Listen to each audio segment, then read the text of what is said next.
Bonjour, c'est Noël. Au moment où l'émission paraît, ce devrait être Noël, le dimanche du 25, le dimanche de Noël. On a pris 4 semaines d'avant. Avant, vous l'en signifiez, l'advenir, le devenir, la venue de Dieu dans notre monde à travers Jésus. Et il y avait comme un chant, un très beau chant-thème, que je ramasserais un peu comme si c'était le prophète Isaïe qui nous disait « Préparez le chemin du Seigneur ». Préparez le chemin du Seigneur. Il nous enjoint, le prophète, quand il dit préparer, il le dit à tout un peuple qui est en train de vivre la difficulté de sortir de l'exil. Il a besoin d'un moral encouragé, un moral qui se fait mettre à la bonne place l'espérance de tout un peuple. Ne vous découragez pas, mais le Seigneur, le Messie tant attendu, vient. La nuit de Noël, le soir du 24 et le matin de Noël aussi, mais la nuit de Noël, on reprend un texte assez important de ce prophète Isaïe. Je ne le prends pas tel quel comme on l'a dans la Bible, je fais une sorte de paraphrase pour qu'on l'entende d'une façon nouvelle. C'est exactement dans la lignée de tous ceux qui ont gueulé fort, qui ont parlé fort pour annoncer et dénoncer.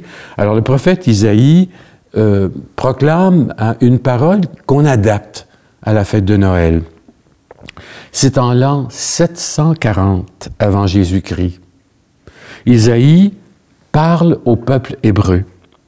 Sa voix dérange, étonne, bouscule. Il parle fort au nom de Dieu. C'est ça un peu un prophète. C'est pas quelqu'un qui prédit nécessairement l'avenir ou qui annonce des catastrophes. Ça vient quelquefois après l'annonce. L'annonce, c'est qu'il ne peut pas ne pas dire ce que Dieu lui demande de dire. Il parle au nom de Dieu. Son cri est un cri lancé dans le désert et ce cri concerne non seulement le peuple hébreu, mais toute l'humanité.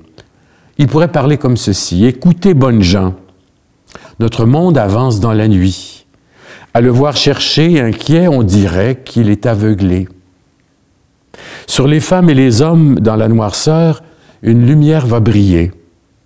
Voici une grande joie devant qui s'annonce et qui vient nous déranger. Oui, aujourd'hui, Dieu vient au monde. Il arrive sous les traits d'un petit enfant. Il nous est donné comme un fils. On découvre par lui qui est Dieu, merveilleux conseiller, Dieu fort, Père à jamais, Prince de la paix. Il nous demande en retour d'appliquer le droit et la justice avec beaucoup de miséricorde. Voilà ce que fait l'amour imbattable du Seigneur de l'univers. Ce sont à peu près les mots que Isaïe proclame et qui, bien sûr, font allusion à une situation historique d'un roi qui écrase, de l'attente d'un Messie qui vient libérer de toute forme d'oppression et de joug. Si on prend Isaïe aujourd'hui, puis on le redisait pour la situation de 2022, 2023 qui arrive. En l'an 2022, après Jésus-Christ, la voix d'Isaïe résonne aussi fort. On pourrait l'entendre nous déranger de la même manière. Écoutez, bonnes gens, ne vous laissez pas abattre par le malheur qui écrase vos épaules, les guerres, les injustices, le terrorisme, la violence, la haine, la nature qui se déchaîne. Ne perdez pas de vue votre espérance de sauver. Dieu renaît cette nuit et dans toutes nos nuits. Il montre qu'il nous aime à la folie. Voilà notre raison de fêter et de nous tourner vers sa lumière. Oui, Dieu nous sauve à travers son Fils, Emmanuel, depuis le commencement du monde. Son royaume est proche, en nous, entre nous, autour de nous et dans tout l'univers. C'est juste une façon d'essayer de voir comment la vague de la parole de Dieu pourrait se déferler sur nous autres aujourd'hui et venir revamper nos cœurs, venir donner un coup d'espérance. Parce que c'est ici, à ce Noël-ci, de cette année-ci, qu'on se trouve au carrefour de l'espérance plus que jamais. Quand Isaïe parle, tout le peuple qui avance et qui fait ses fêtes à Jérusalem, qui célèbre dans la synagogue la Torah, les grands prophètes et la loi, on arrive au temps de Jésus, puis avec le calendrier grégorien, c'est sûr qu'on commence à compter les calendriers de l'humanité à partir de la première année de Jésus. Alors, on ne s'arrêtera pas trop sur quelle est la date exacte de sa naissance, parce que la façon de calculer le temps, selon les régions, les pays, n'a pas toujours été pareille. C'est pour ça qu'on a eu le pape Grégoire qui a fait le calendrier grégorien pour dire l'an 1, c'est l'année de la naissance. On va aller au texte de Saint Luc. Vous avez la crèche derrière, qui reprend un peu cet événement historique et qui essaie d'aller chercher son message, parce que, souvenez-vous, on disait Matthieu a écrit pour un but précis, pour un auditoire précis. Et Luc, c'est autre chose. Luc essaie de montrer à quel point cet envoyé de Dieu qu'est Jésus arrive pour toute l'humanité. En ces jours-là, un édit de César Auguste ordonna de recenser toute la terre. Ce fut le premier recensement, alors que Quirinius était gouverneur de Syrie. Tous se mirent en route pour se faire recenser, chacun dans sa propre ville. Joseph aussi, qui était de Galilée, la ville de Nazareth, monta en Judée jusqu'à la ville de David, dont le nom est Bethléem. Il était de la descendance de David. Il alla se faire recenser avec Marie, son épouse, qui était enceinte. Or, pendant qu'ils étaient là, le jour où elle devait accoucher, arriva. Un enfant, elle enfanta son fils, premier-né, elle l'emmaillota et l'installa dans une mangeoire, car il n'y avait plus de place pour eux dans la salle commune. Ça nous fait chanter au vieux chant provençal. Il est né le divin enfant, jouez au bois, résonnez musette. Il est né le divin enfant, chantons tous son avènement. Ah, qu'il est beau, qu'il est charmant, ah, que ses grâces sont parfaites, ah, qu'il est beau, qu'il est charmant, qu'il est doux ce divin enfant. Il est né le divin enfant, jouez au bois, résonnez musette. Il est né le divin enfant, chantons tous son avènement. Depuis plus de 4000 ans, nous le promettaient les prophètes. Depuis plus de 4000 ans, nous attendions cet heureux temps. Il est né le divin enfant, jouez au bois, résonnez musette. Il est né le divin enfant, chantons tous son avènement.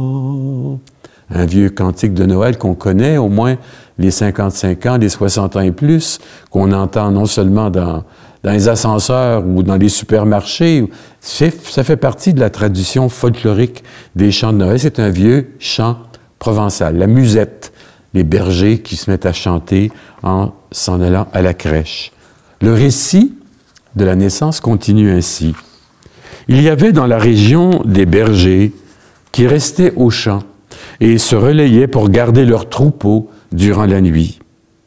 Un ange du Seigneur se trouva soudain devant eux, en même temps que la gloire du Seigneur resplendissait tout autour. Ils furent saisis d'une grande crainte. L'ange leur dit « Ne craignez pas, je vous apporte une bonne nouvelle qui fera la joie de tout le peuple. Aujourd'hui, dans la ville de David, vous est né un sauveur. C'est le Messie, le Seigneur. Et voici son signalement.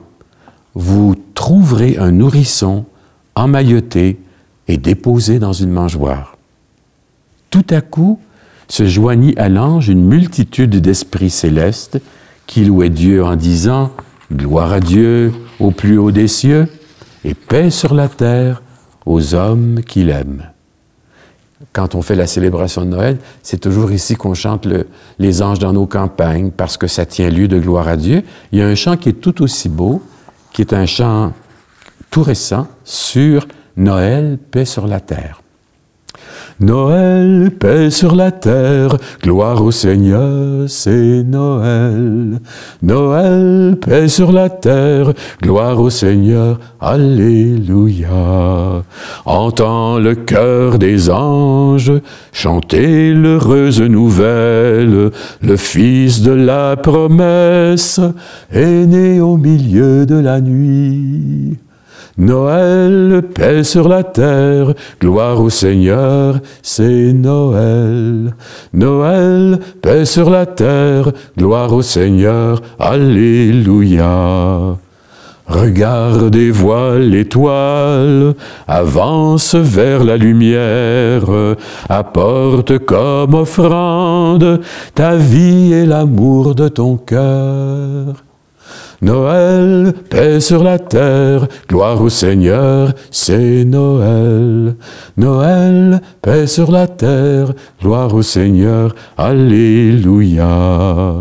Contemple le visage de Dieu qui se fait tout proche pour dire sa tendresse. Marie nous le donne aujourd'hui. Noël, paix sur la terre, gloire au Seigneur, c'est Noël. Noël, paix sur la terre, gloire au Seigneur, alléluia. C'était le texte de Luc, celui qu'on lit dans la nuit de Noël, anciennement la messe de minuit. Il y avait les trois messes, la messe d'aurore et la messe du jour, mais à la messe de minuit, que souvent on fait à 4 heures l'après-midi pour les messes d'enfants, et ici à la grotte c'est à 8 heures du soir, mais c'est dans la nuit la plus longue de l'année, au moment des Saturnales, que l'Église a choisi d'installer la naissance de Jésus dans la nuit la plus longue de l'année et de l'humanité. Qu'est-ce que ça veut dire? Ça veut dire que les Romains fêtaient déjà, en plein cœur de l'hiver, un peu de lumière dans la griserie de l'hiver. Et ils mettaient des feuilles de laurier, des feuilles d'olivier, pour montrer que la vie était là, malgré le cœur de l'hiver. C'est un peu l'ancienne tradition de nos arbres de Noël.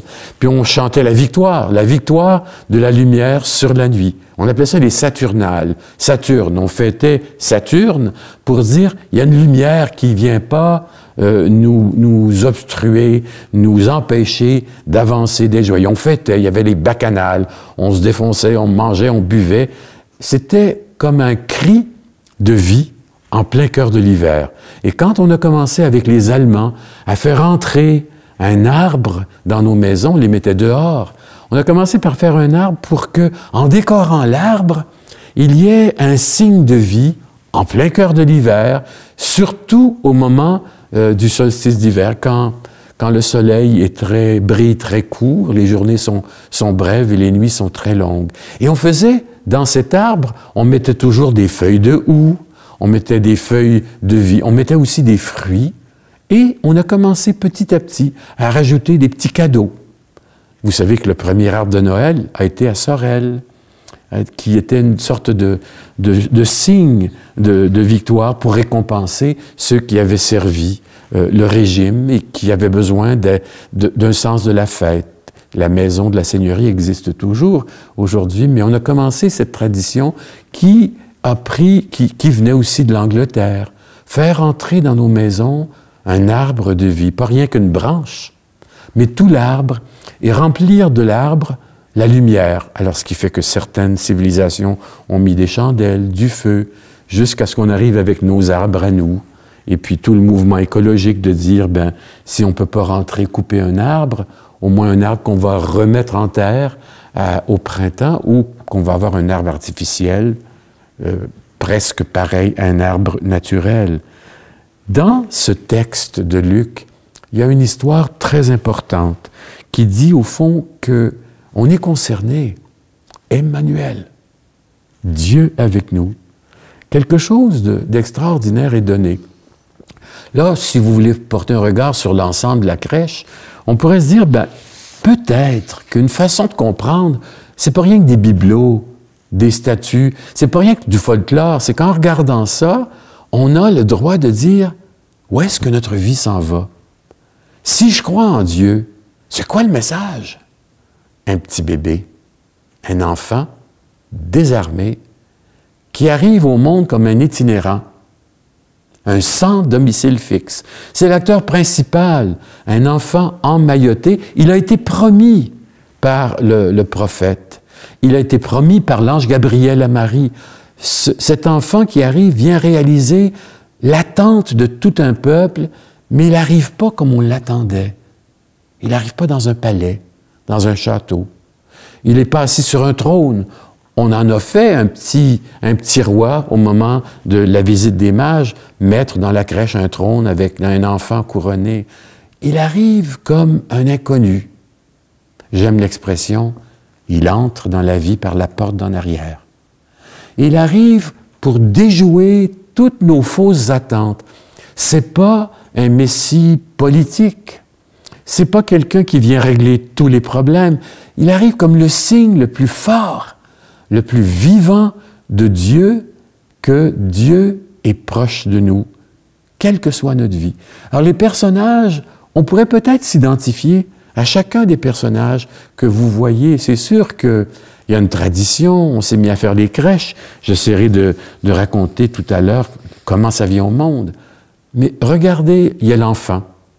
Là, on l'a mis sur une petite mangeoire, il y a un coussinage en dessous, il y a de la paille. Marie, Joseph. Souvenez-vous de ce qu'on a dit pendant l'Avent. Marie, pauvre petite qui est enceinte à 15, 16, 17 ans, sans trop savoir ce qui s'en vient, il y a une espèce de miracle qu'on n'est pas capable d'éprouver. Au lieu de se faire répudier, divorcer, parce que Joseph en avait le droit, elle aurait été coupable d'adultère. C'est qui le père de cet enfant? J'ai pas vécu avec ma femme. C'est ce qu'on disait la dernière fois. Il la prend sous son nom. Pourquoi? Parce que c'est le père qui donne le nom à l'enfant dans la lignée, fils de David, fait partie de la maison de David, et c'est pourquoi on parle d'un recensement. Est-ce qu'il y a vraiment eu un recensement à l'époque où Quirinius était gouverneur? Les faits d'histoire se contredisent. On sent le besoin de dire « il est entré par la porte d'une petite ville de la Judée, pas trop loin de Jérusalem, Bethléem, la maison du pain. » Il y a comme un signe, là. C'était pas des grands villages, hein, c'était 7 000, 8 000 ou tout au plus. Puis les maisons, c'était pas nos maisons d'aujourd'hui. Les maisons étaient faites pratiquement comme un trou, une crevasse dans une grotte ou un amassis de planches de bois pour protéger au moins l'endroit où on va dormir, malgré les intempéries. Alors on regarde, pendant qu'ils font ce pèlerinage pour aller donner leur nom dans la lignée, elle va accoucher. Il n'y avait pas de place dans la salle commune. On traduit ça comme ça. Mais la vraie histoire, c'est que toutes les maisons étaient déjà remplies de leur monde et que comme on mettait à l'entrée de la maison, les gens dormaient la nuit, couverts avec des branchages pour se protéger. Au fond de la maison, c'était plus frais dans la grotte. On mettait le manger. Les bêtes allaient là aussi. Marie cherche une place discrète pour accoucher. On a, nous autres, avec l'histoire puis le folklore, on a tout déformé pour dire ils se sont fait refuser à l'hôtellerie. Il n'est pas question de ça. On traduit la salle commune. Dans un temps de pèlerinage, Marie cherche juste un peu de discrétion et tout ce qu'on trouve, c'est un fond de grotte, un endroit où on garde les bêtes de somme qui servent. L'âne et le bœuf, c'est une invention d'Isaïe. Qu'est-ce qu'ils ont, on ne sait pas. S'ils ont voyagé, s'il était enceinte, elle a dû marcher ou faire un bout à dos d'âne. Il y a le bœuf aussi qui est dans un texte d'Isaïe pour dire qu'il sait se ployer, se baisser sous son maître. Mais on met ces personnages-là pour dire que cet enfant, nu, désarmé, arrive dans la nuit très longue, arrive comme un cadeau, et les premiers à être là, c'est les bêtes. Dieu dans une mangeoire. Vous y pensez? Jésus dans une mangeoire, un peu comme une bête. Il vient déjouer tous les plans de l'humanité et de ce que l'Ancien Testament a essayé d'annoncer. Regardez Marie. Regardez Marie dans la crèche. Là, elle est représentée comme... Elle est fixe, elle ne bouge pas, elle est en situation de contempler son enfant, les deux bras ouverts. Elle est là, celle qui a dit oui, sans tout comprendre. Même quand l'ange vient lui annoncer sa grossesse, comment ça va se faire? Je ne vis pas encore avec mon homme. Puis le texte est très important à la fin. « Je suis la servante du Seigneur, qu'il soit fait selon ce que tu dis. » L'ange quitte Marie, et là commence Marie l'itinérante, qui va chez sa cousine enceinte, qui elle aussi s'est fait limiter, donner une promesse beaucoup plus grande que ce que sa stérilité lui imposait. Marie est celle qui a toujours conservé ce qu'elle cherchait à comprendre dans son cœur. C'est comme le modèle de l'Église. Joseph, qui lui aussi est averti en songe, on l'a dit la dernière fois, mais celui qui donne le nom, les deux parents sont là, père et mère. Mais elle, on va l'appeler dans une semaine Mère de Dieu. L'âne et le bœuf, ce sont des bêtes de somme qui sont là. La tradition veut qu'on réchauffe l'enfant. L'ange, regardez, il y a un ange là. Là, un ange qui est une statue de plâtre avec une trompette. Ange, annonce. Évangile, c'est le même mot. C'est comme si c'était Dieu qui vient annoncer au cœur de la nuit la plus longue une nouvelle. C'est pour tout le monde, Dieu. Les croyants, les incroyants, ceux qui pratiquent leur religion, ceux qui en sont loin. Il vient apporter une sorte d'air frais, de bouffée d'air frais à toute l'humanité pour dire « En avant, on est sauvés. Il y a plus que nos écrasements, nos misères, ce qu'on peut endurer. » La trompette, c'est la bonne nouvelle. Évangile, bonne nouvelle, quelque chose de beau pour le monde et pour nous. Les bergers. Il y a quelques bergers avec les moutons, mais les bergers, c'est des mauvais pratiquants.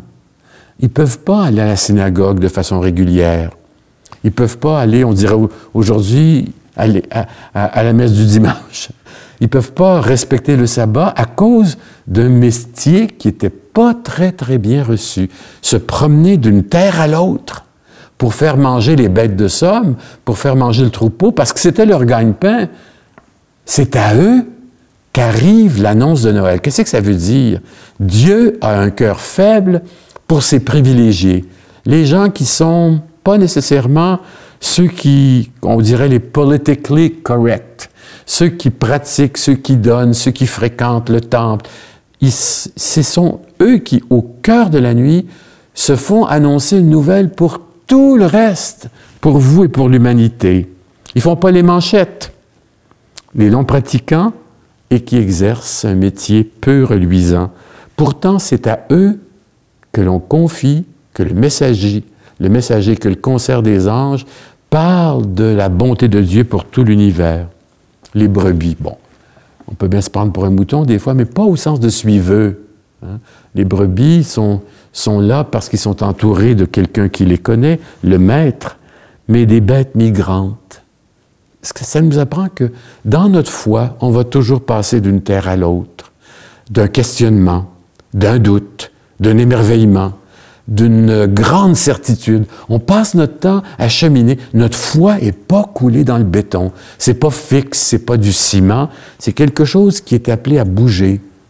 Des fois, on fait comme un oignon, on enlève des plures, on laisse tomber le folklore, le côté magique de la religion, pour dire la vraie religion, chrétienne, catholique, comme les autres religions, c'est d'être connecté, relié à Dieu. Puis on pourra parler dans quelques jours des mages. Chacun des personnages vient nous dire un peu qui on peut être. Si je vous demandais, bien, choisissez un personnage, où est-ce que vous voyez? Et puis il y a l'étoile. L'étoile qui est, on peut dire, les astronomes du temps pouvaient dire, il y avait un ciel éclatant, comme certaines nuits d'hiver, ici, où on peut voir les Perséides, les étoiles filantes, et des jours de chance en janvier ou février, comme à l'été, les aurores boréales, même au-dessus de la grotte. J'ai vu ça une fois, c'était extraordinaire. Les personnages de la crèche viennent dire quelque chose sur notre vie. C'est humble ce qui se passe. Il y a bien des gens qui rentrent dans la chapelle ici et qui ne savent pas ce que c'est, cette vitrine-là. C'est qui le petit qui est là? Pourquoi il y a 2 animaux là? Pourquoi il y a des moutons? Il faut raconter l'histoire, mais quand on raconte l'histoire, on raconte pas juste « Il était une fois le petit chaperon rouge ». On raconte pas juste un conte de fées, on raconte quelque chose qui est déterminant et qui vient bousculer l'humanité sans qu'on ait toutes les réponses. On a des signes. Dieu, itinérant. Jésus, sans domicile fixe. Des parents qui acceptent de le mettre au monde, de lui donner un nom, une religion, mais aussi, avec le nom, il y a sa mission. C'est Dieu sauve, Dieu avec nous. La page du récit de la naissance, c'est pour dire il y a une mission que Dieu donne à son Fils. Bien sûr, il y a toute cette tradition de pourquoi viennent les crèches et d'où viennent les crèches. On faisait, dans les premiers siècles de la chrétienté, des représentations sur des fresques, des cadres de ces personnages. François d'Assise a inventé, on l'avait déjà fait il y a quelque temps, la première crèche vivante. Quelque temps avant de mourir, il avait décidé d'aller sur une montagne, à Greccio, un petit village, et avec son ami Jean Chevalier, il avait demandé de refaire, de trouver âne, bœuf, des flambeaux dans la nuit et de monter. Ils étaient allés dans une grotte. Mais à partir de cet événement-là, où ils ont célébré Noël, lu l'évangile de la naissance, il s'est installé dans l'Église le désir de faire des crèches. Pourquoi? Pour nous rapprocher du mystère. Ce qui fait que vous avez les petits santons de Provence. Quand vous allez dans le sud de la France, en Provence, on fait des crèches où les personnes du village sont dans la crèche. Le vendeur de poissons, le vendeur d'olives, celui qui est ravi, qui est aveugle. On a la même chose quand on va dans les crèches de Naples. Ce sont les gens de métier, le vendeur d'oranges, le vendeur de fruits et légumes. On mettait les métiers pour dire « nous nous approchons de la vie ». Ça, ce sont des personnages napolitains, au fond de la tradition, mais on a notre place. Et c'est le beau cadeau de Noël. Je profite de l'occasion pour dire qu'avec cet évangile, les frères ici disent merci. Vous disent merci de vous approcher d'ici, des lieux. La grande église, la petite chapelle, jour et nuit, c'est unique au Canada. Cette chapelle est unique au Canada, ouverte jour et nuit, pour la dévotion, pour le silence, pour retrouver la joie intérieure, pour confier sa prière de demande dans le cahier à l'entrée, pour frapper à la porte quand on a besoin d'être écouté. La chapelle est à vous. Et à cause de cette fête de Noël, les frères, et avec la fête, veulent vous dire « Bon Noël, profitez de ce temps et que vous soyez bénis. » Exulte d'allégresse, Jésus est là pour le monde, célèbre sa naissance, accueille sa vie chaque jour. Noël, paix sur la terre, gloire au Seigneur, c'est Noël. Noël, paix sur la terre, gloire au Seigneur, alléluia. Bon Noël.